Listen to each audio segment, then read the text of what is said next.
I am like a giraffe, lanky and awkward with spots that don't fit me. I want to be a tree, bending in the breeze, going with the flow. But I can't. I am too aware of my imperfections. I stand tall like a tree, but I feel clumsy, loping along through life with my spots following behind me. Trees stand together, whether in close, neat rows or far apart. They form a landscape in unison. They belong wherever their roots are. Giraffes are constantly on the move. I search here and there for sustenance, affection, acceptance, connection. I need love from others to make me feel whole, joining with another to become anew, making a stage, weaving a temporary self. I long to have the strength of trees. I envy the tree trunk. Perhaps, if I shelter myself amongst the trees, feel their bark, eat their leaves, sway in the breeze, I will become supple and strong. The traveller journeys through a dense forest.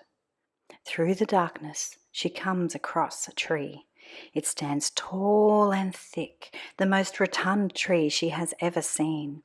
Its body is knotted and twisted, its gnarled shape sculpted by its life in the forest. The tree has eyes. It sees all, not just what comes before it. Its reach is outside its physical limits.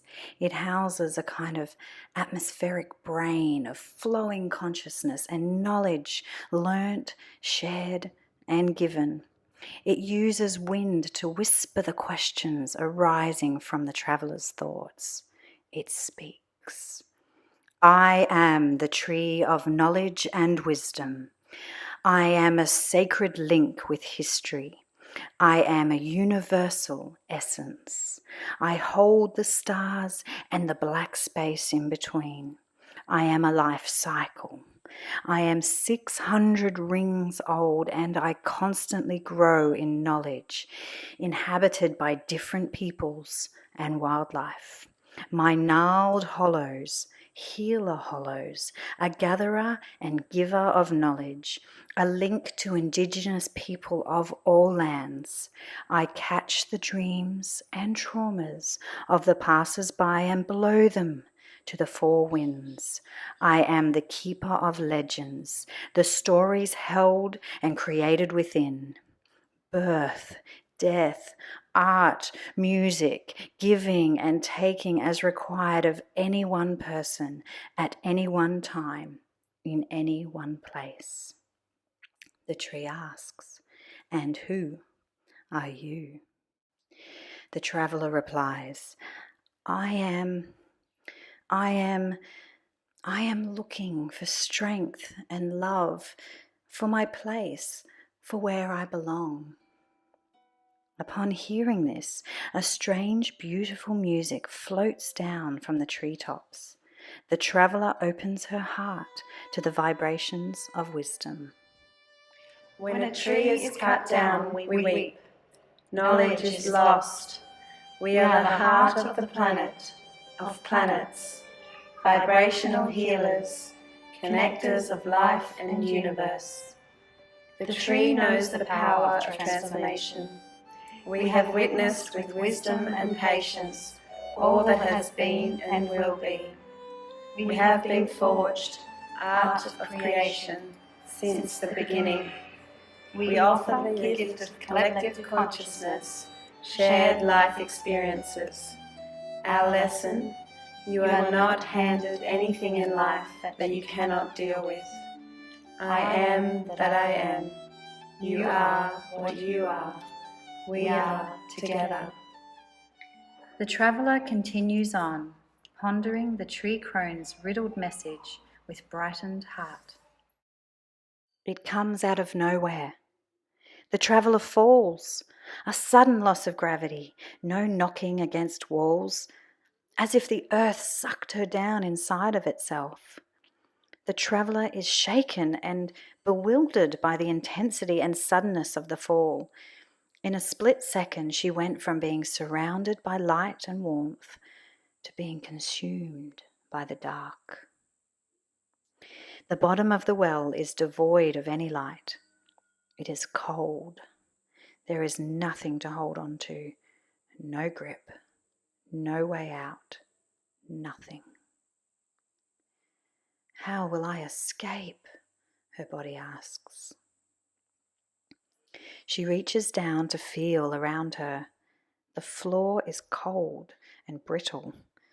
Piles of bones and skulls line the floor. She jumps up and loses her footing on the remnants, human and animal. She breathes in a dank air, and fear and despair engulf her. Tears of pity, tears of dread, tears for self. So many tears. The tears begin to create a deep puddle.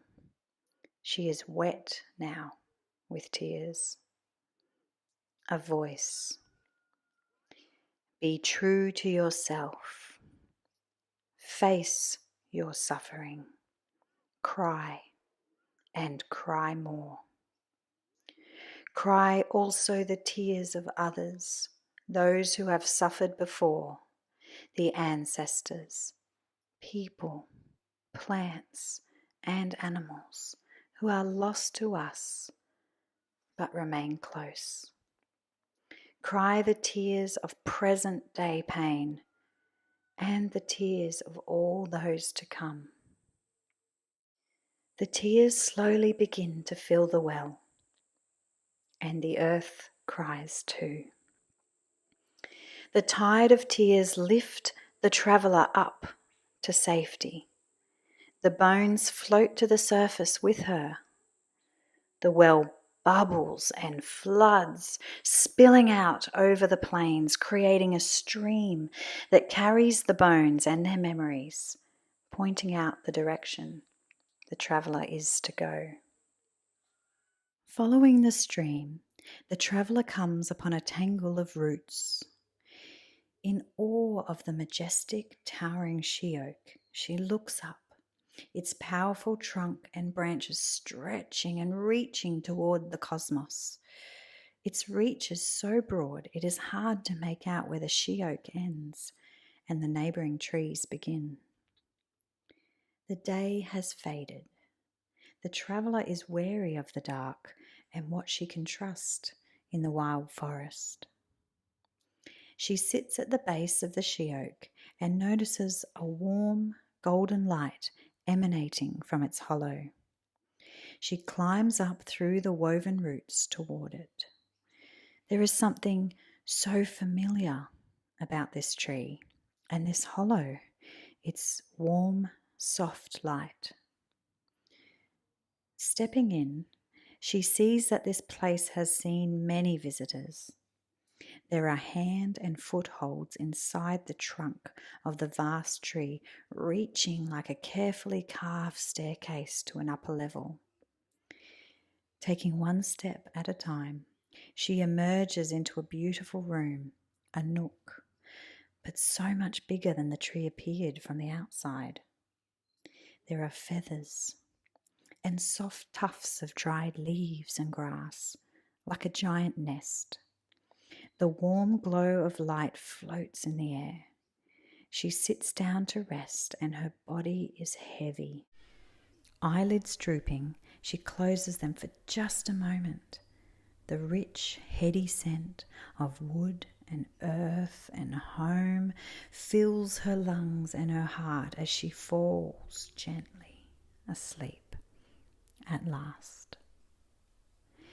As she sleeps, the tree whispers to her through the wind and into her dreams, and she falls further and further into her true self.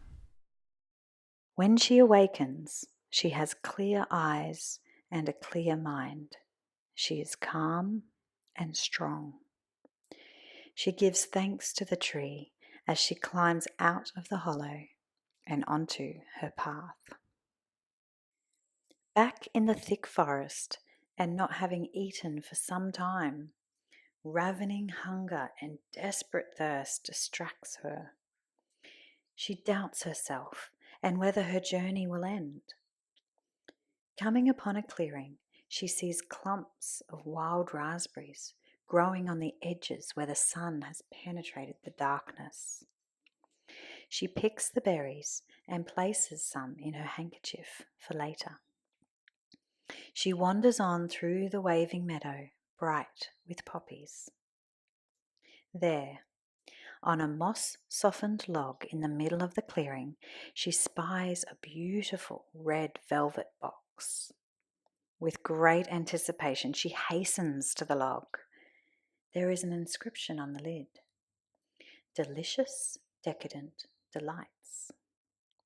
She turns the box around in her hands, enjoying the smooth brush of the velvet against her skin, her belly rumbling. She tries the lid, but it appears to be stuck. Her hands sweat with the anticipation and she almost loses grip. It is only when she slides 2 concealed levers at the same time does it open. She peers in only to discover the box is empty. The contents have been consumed. In anger and frustration, she throws the box down in disgust. As she does so, a red mist rises from the box. Enchanted, she inhales the ruby-coloured vapour. Instantaneously, the landscape changes. She now finds herself in a garden clearing. Before her is a feast of colour. It is an Eden of pleasure. The landscape is made from sweet red lollies, candy apples, and billowing pink sugary floss. Even a stream flows bright red. She gorges herself as she dances around the spectacle, tasting in tantalized wonder. In the glowing ruby wonderland, it is all pleasure. Her body is the first to signal her, a warning that awakens her. She has lost sense of time, lost sense of place, and is starting to lose herself to the distraction. An eerie wind whips up, and in the rustling of the leaves, she hears a question. Have you allowed something to distract you from your path? The clarifying words seem to drain the colour from the field and its fleeting pleasures. Below her feet she finds the gathering of berries she had bundled into her handkerchief. Nourish yourself and your body. Don't just feed it. The nourishment is what will help you on your journey. The wind nestles her mind. The words help guide her, and the traveller continues on her way. Exhausted, unable to take another step, I lie down on the grass and stare toward the sky. I close my eyes and feel the days pass and allow myself to be consumed by relaxation. I am still. I am silent. I breathe in and out. I remember. I remember the good and bad, what I did and what I didn't do, what I could do better. A flooding of my mind. I am paralyzed by the memories of my actions, of my imperfections, of my spots that don't fit. A gentle whisper. Have you considered? I try to ask for clarification, but my voice will not comply. Again, a whisper. Have you considered? I try to move, escape, shift focus, but the question keeps ringing, hanging there. The more I resist, the louder it gets. Have you considered? I stop.